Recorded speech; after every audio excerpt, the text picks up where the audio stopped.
নারীরা নামাজে 3টি ভুল করলে সারা জীবনের নামাজ বাতিল হয়ে যাবে। তারা যে নামাজ পড়ছে তাদের এই নামাজ আল্লাহর কাছে কবুল হবে না, তাদের নামাজ বরবাদ হয়ে যাবে। আমরা আলহামদুলিল্লাহ অনেকেই নামাজ পড়ি, অনেক মা বোনেরা নামাজ পড়ে, কিন্তু তাদের এমন কিছু ভুল আছে যে ভুলের কারণে তাদের সারা জীবনের নামাজ বরবাদ হয়ে যাচ্ছে।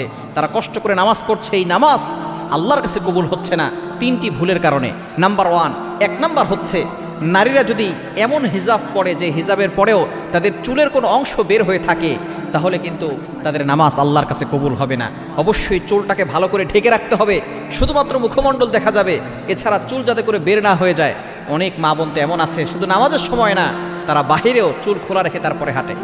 নবীজি সাল্লাল্লাহু আলাইহি ওয়াসাল্লাম জানিয়ে দিয়েছেন, যদি কোনো নারী একটা চুল পর পুরুষকে দেখায়, ওই একটা চুল 70টা সাপ হবে।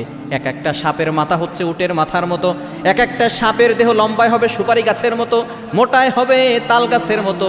এই বিশাল বড় সাপ একটা কামড় দিলে 70 হাত মাটির নিচে চলে যাবে। একটা চুল দেখালে 70টা সাপ হবে, 2টা চুল দেখালে এরকম যত চুল দেখাবে তত বেশি সাপ হবে। আর একটা সাপ তার মাথায় ধারণ করে, চুলের ভিতরে সাপ ধারণ করে তার গলার ভিতরে, তার মুখের ভিতরে কামড়াতে থাকবে। সুতরাং নারীদেরকে সতর্ক হওয়া উচিত যাতে করে তারা চুল কোনো পরপুরুষের সামনে না দেখায়। 1 নাম্বার হচ্ছে নামাজের ভিতরে যদি চুল বের হয়ে থাকে। নাম্বার 2, দ্বিতীয় নাম্বার হচ্ছে শরীরের কোনো অংশ যদি নামাজের ভিতরে বের হয়ে থাকে, যেমন শাড়ি পরে যদি কেউ নামাজ পড়ে পেটের অংশ পিঠের অংশ বের হয়ে যায়, তাহলে তার নামাজ বাতিল হয়ে যাবে। এভাবে যদি কিয়ামত পর্যন্ত নামাজ পড়ে তার নামাজ আল্লাহর কাছে কবুল হবে না। নারীদেরকে এমন কাপড় পরতে হবে যাতে করে তার শরীরের সম্পূর্ণ অংশ ঢাকে। এখন অনেক বড় বড় হিজাব পাওয়া যায়, এই হিজাব পরে যাতে করে শরীরের কোনো অংশ দেখা না যায়। শরীরের অংশ দেখা গেলে তার নামাজ বাতিল হয়ে যাবে। 3 নাম্বার হচ্ছে কোনো নারী যদি পারফিউম ব্যবহার করে, সুগন্ধি ব্যবহার করে পরপুরুষের সামনে দিয়ে হাঁটে, তাহলে জেনার গুনাহ হবে।